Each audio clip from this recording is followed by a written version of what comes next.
দর্শক, আজকে আমি এমন একটি বিষয় নিয়ে আলোচনা করব যে বিষয়টি আপনার জানা দরকার। আপনি কার কাছে কীর্তন শুনলে আপনি লাভবান হবেন এবং কার কাছে কীর্তন শুনলে আপনার ক্ষতি হবে, এই বিষয়টি কিন্তু আজকে পুঙ্খানুপুঙ্খভাবে বলা হবে। এবং নববিধা ভক্তি কি ও দীক্ষা আগে নাকি শিক্ষা আগে, এই বিষয় নিয়ে কিন্তু এই ভিডিওতে আলোচনা হবে। তাই আপনারা ভিডিওটিতে শেষ পর্যন্ত থাকবেন এবং বন্ধু বান্ধবদের মধ্যে ভিডিওটিকে শেয়ার করবেন আর চ্যানেলটিকে অবশ্যই সাবস্ক্রাইব করে নেবেন। সৎ সাহেব। দীক্ষা নিয়ে শিক্ষা ধরিস কেন? আগে শিক্ষা নয় কেন? আমরা জানি শিক্ষা দীক্ষা, তাই তো জানি এই লোকটা শিক্ষা দীক্ষা আছে অথবা শিক্ষা দীক্ষা নেই। এই তো আমাদের দুটি শব্দের অর্ডার, আগে শিক্ষা পরে দীক্ষা। ঠাকুর এটাকে উল্টে দিলেন, কারণ যেভাবে চলছে এটার যদি একটা উদ্বর্ধনামুখী একটা চিন্তা মানুষকে না দেওয়া যায়, তাহলে কিন্তু পরিস্থিতি ভালোর দিকে যাবে না। আগে দীক্ষা, শিক্ষা নিয়ে আপনি কি করবেন, আমি কি করব। স্বামীকে প্রসেসটা শিখিয়ে দিলেন। ভালো করে শুনুন মায়েরা, আজকে রাত্রে এসছেন, আমি কথা দিচ্ছি খালি হাতে কেউ ফিরে যাবেন না।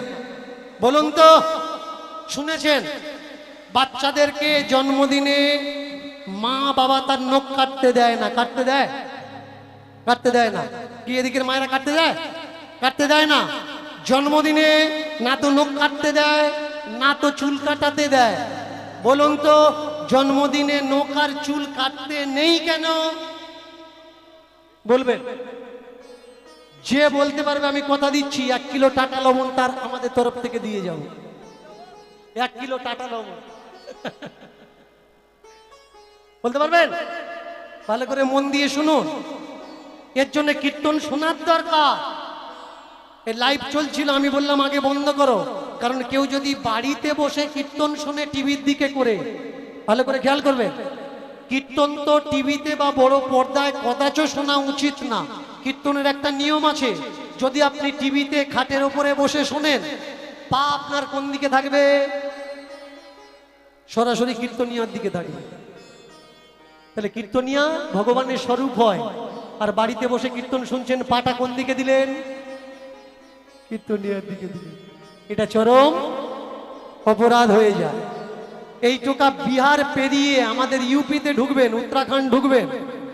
সুমন পলাশ ওরা গেছিল বৃন্দাবনে কীর্তন করতে। আমি বললাম আসিস না, কীর্তন এখানে কেউ শুনবে না। কারণ বৃন্দাবনে ভাগবত চলে, পদাবলী কীর্তন চলে না। কীর্তনিয়া দাঁড়িয়ে কীর্তন করে আর শ্রোতারা বসে শোনে, এর জন্য শুনবে না। পাঠক তার আসন দরকার, যতক্ষণ ব্যাসাসন না হবে, তাকে বসতে না দেবে, ততক্ষণ তার মুখ থেকে কিছু শুনবে না। কিন্তু বাংলার বুকে সব থেকে যেটা বেশি প্রয়োজন সেটা হলো ভাগবত, সেটা হয় কম। আর কীর্তনটা যেটা প্রয়োজন নয় সেটা হয় বেশি। আপনি বলবেন বাবা কীর্তন প্রয়োজন নয় কেন? ভালো করে শুনুন, কীর্তন প্রয়োজন নয় কেন।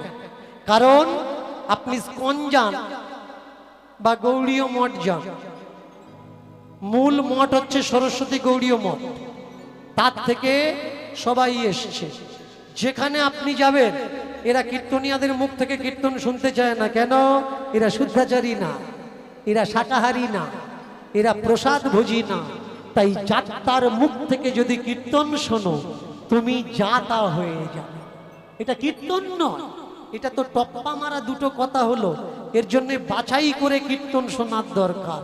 যে শুদ্ধাচারী, যে প্রসাদ ভোজী, যে নিজেকে শুধরেছে, তার থেকে যদি শোনো, তুমি অবশ্যই শুধরাবে।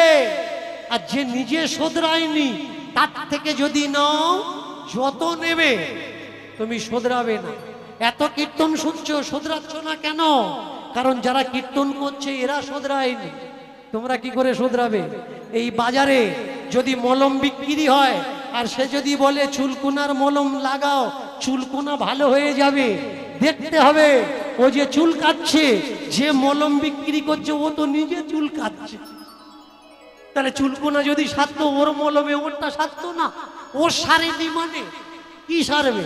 সারবে না। এর জন্য নিজে আগে শোধরাও, তারপরে তুমি दर्शक आज मैं आपको জগৎকে শোধরাতে পারো। ऐसा एक भक्ति का विधान के बारे में बताऊंगा जो कि आप देख के चौंक जाओगे।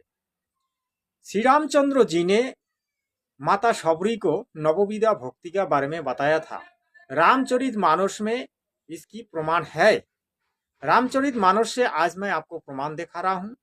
और श्री रामचंद्र जी शबरी को नवविधा भक्ति क्यों दिया, इसके बारे में भी थोड़ा बहुत चर्चा करेंगे। और देखिए, भक्ति तो बहुत प्रकार की होती है। सबसे बड़ा भक्ति है जो कि एक भक्ति अभी रामपाल महाराज जी देते हैं, जिसे कहते हैं दंडवत प्रणाम, दंडवत भक्ति। तो दंडवत भक्ति सबसे बड़ा श्रेष्ठ है, क्योंकि उसमें जितने भी हमारे शरीर का अंग प्रत्यंग है सभी उसमें से समर्पण होती है। तो यही सबसे बड़ा भक्ति होती है। और जो भक्ति का मूल विधान है वो है शास्त्र अनुकूल भक्ति। जो शास्त्रों के अनुसार भक्ति बताया जाता है वही मूल भक्ति होता है। जैसे हमारे 4 वेद, सुख वेद, और भी हमारे 6 शास्त्र, 18 पुराण, और एक सबसे बड़ा ग्रंथ जो है 4 वेद का जो सार है वो है गीता। गीता के अनुसार अगर हम भक्ति करेंगे तो वही भक्ति सार होती है। तो चलिए वीडियो को स्टार्ट करते हैं और नवविधा भक्ति कैसे किया जाता है इस बारे में भी आज आपको इस वीडियो में देखने को मिलेगा। दर्शक आज देखुन नवविधा भक्तिर विधान क्या है। श्री रामचंद्र जी ने नवविधा भक्ति का विधान क्या दे रखा है, आप सब सुनिए। दर्शक ये देखिए, रामचरित मानस से आज मैं आपको नवविधा भक्ति के बारे में बताऊंगा। देखिए ये है, कितने पेज है? 453 पेज। इसमें से ये देखिए नीचे को क्या लिखा है? जाति पाति कुल धर्म बड़ाई धन बल कुटुम गुण और चतुरता, इन सबके होने पर भी भक्ति से रहित मनुष्य कैसा लगता है? जैसे जलहीन बादल शोभाहीन दिखाई पड़ती है। और दूसरी पेज में क्या दिखा रहे हैं?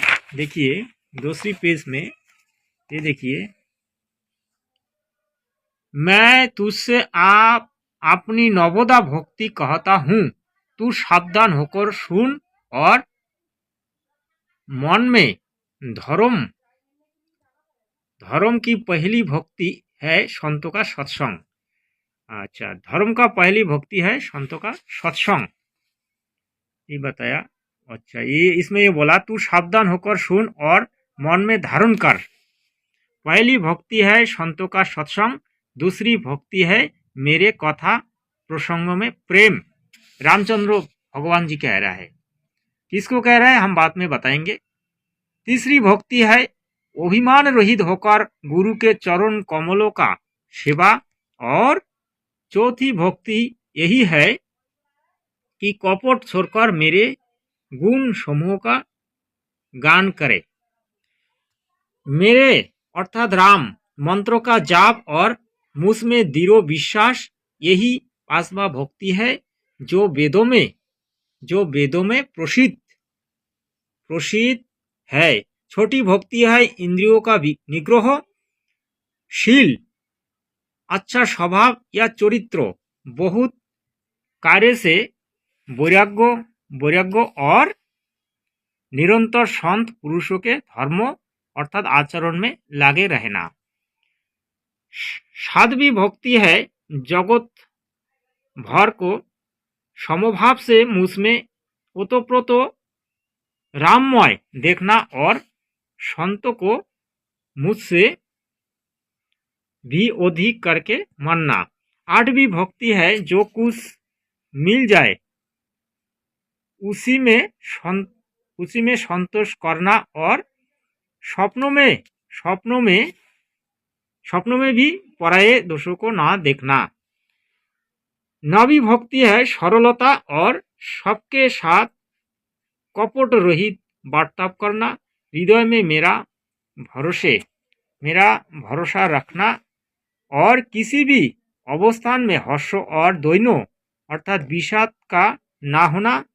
इन इन नवों में से जिनके एक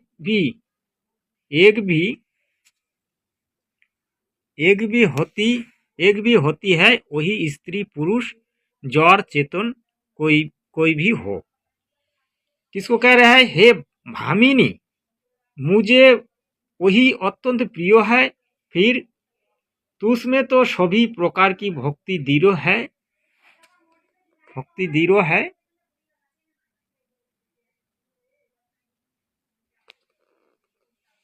सभी भक्ति दृढ़ है। जो गति जोगियों की भी दुर्लभ है, वही आज तेरे लिए सुलभ हो गई। किसको बोला? मेरे दर्शनों का परम अनुपम फल यही है कि जीव अपने सहज स्वरूप को प्राप्त हो जाता है। भामिनी, तो भामिनी को बोला, आप